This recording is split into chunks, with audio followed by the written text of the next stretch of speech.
అందరికీ నమస్కారం.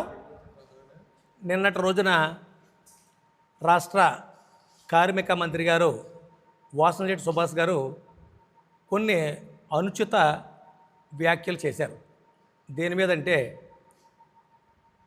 మరి జగన్మోహన్ రెడ్డి గారు ముఖ్యమంత్రిగా ఉండగా 17 మెడికల్ కాలేజీలని అంటే కనీవిని ఎరుగని రీతిలో ఎప్పుడు కూడా గత ఏ ముఖ్యమంత్రి తీసుకురానంత గొప్పగా 17 మెడికల్ కాలేజీలని బడుగు బలహీన వర్గాల కోసం అంటే ఒక కార్పొరేట్ స్థాయి విద్యని వైద్యాన్ని ఇవ్వాలి, అలాగే పిల్లలకి బడుగు బలహీన వర్గాలు పిల్లలకి మెడికల్ కాలేజీల్లో సీట్లు చదువుకోవడం కొరకు ఆయన ఒక గొప్ప బృహత్తర ప్రణాళికతో ఆయన మెడికల్ కాలేజీలు తీసుకురావడం జరిగింది. దురదృష్టవశాత్తు గవర్నమెంటు ఇది అవడం ధర్మిల ఈ 17 మెడికల్ కాలేజీలని పీపీపీ పద్ధతుల్లో ప్రైవేటీకరణ చేయటం అంటే ఈ చాలా దుర్మార్గమైన పద్ధతి. ఎందుకంటే ఇవాళ బడుగు బలహీన వర్గాలు ఒక కార్పొరేట్ స్థాయి వైద్యం చేయించుకోవడానికి ఇవాళ అర్హత లేకుండా చేసే కార్యక్రమం ఈవేళ చంద్రబాబు నాయుడు గారు ఉమ్మడి ప్రభుత్వం చేస్తూ ఉంది. దాని మీద వాసనశెట్టి సుభాష్ గారు మరి నిన్న మరి చాలా దురదృష్టకరమైన వ్యాఖ్యలు చేశారు. ఆయన ఏమనంటే, ఈ వైఎస్ఆర్ పార్టీ కార్యకర్తలంతా కూడా ఎడం చేత్తోని కుడి చేత్తోని వాళ్లే సంతకాలు పెట్టేశారు, ఈ కోటి సంతకాలు అనేది పెద్ద బూటకం అని చెప్పేసి చెప్పడం చాలా బాధాకరం.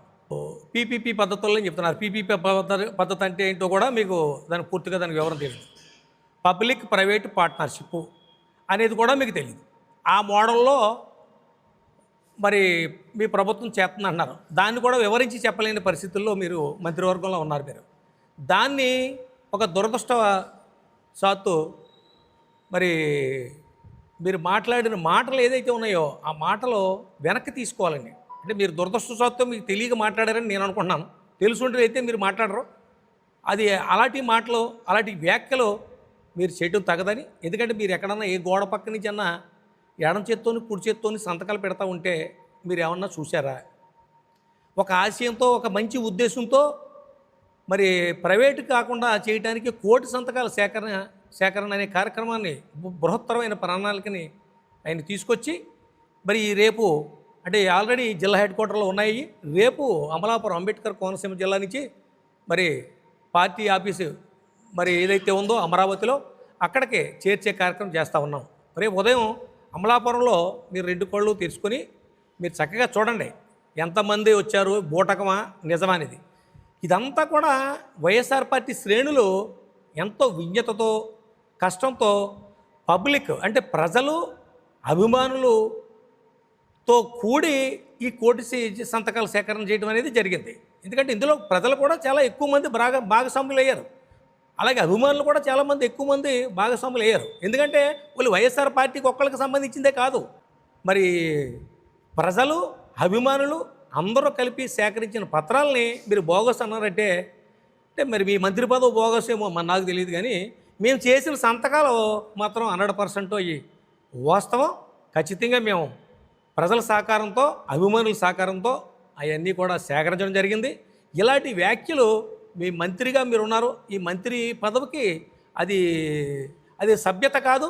అలాంటి వ్యాఖ్యలను మీరు తిరిగి తీసుకోవాలి, వెనక్కి తీసుకోవాలి.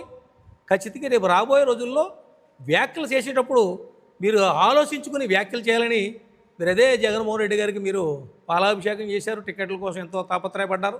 ఇవాళ జగన్మోహన్ రెడ్డి గారి కోసం మీరు మాట్లాడే పరిస్థితి, పైగా ఎదటోళ్ళు కామెంట్ చేస్తూ ఉంటారు. అలాంటి కామెంట్స్ చేయొద్దని మీరు ఈ మధ్యకాలంలో కూడా సినిమాలు ఏవో కొంచెం యాక్షన్ ఏదో చేస్తూ ఉన్నట్టున్నారు. అవి కూడా అది మీరు ఆ నటనలాగే మీ మంత్రి పదవి కూడా నటనలాగే ఉండిపోతుంది తప్ప ఎక్కడా కూడా మీ మంత్రి పదవికి ఎక్కడా కూడా న్యాయం చేసిన దాఖలాలు లేవు. కనుక మీరేదన్నా విజ్ఞతగా ఆలోచించి మీ చంద్రబాబు నాయుడు గారిని మరి ఒప్పించి ఈ 17 మెడికల్ కాలేజీలు ఏవైతే ఉన్నాయో అవి ప్రైవేటీకరణ కాకుండా ప్రభుత్వ పరంగా ఉంచితే ఖచ్చితంగా మన బడుగు బలహీన వర్గాలకి మన పిల్లలందరూ కూడా వైద్యం చేసుకోవడానికి చదువుకోవడానికి ఉపయోగపడుతుందని చెప్పేసి మీకు విన్నవించుకుంటూ, అలాగే మీకు విజ్ఞప్తి చేస్తూ, అలాగే హెచ్చరిక అనుకోండి ఏదని అనుకోండి, ఇలాంటి వ్యాఖ్యలు మీకు తగదని చెప్పేసి వైఎస్ఆర్ పార్టీ తరఫున నేను సూచించడం జరుగుతుంది. చరిత్ర సృష్టించినోడు ఇప్పుడు ఆ చరిత్రని తిరగరాయబోతున్నాడు. అబద్ధాల గోడల్ని బద్దలు కొట్టి నిజాలను రాగా మీ ముందుంచబోతున్నాడు. నిజమైన వార్తల కోసం వెంటనే డౌన్లోడ్ చేసుకోండి రా యాప్ని.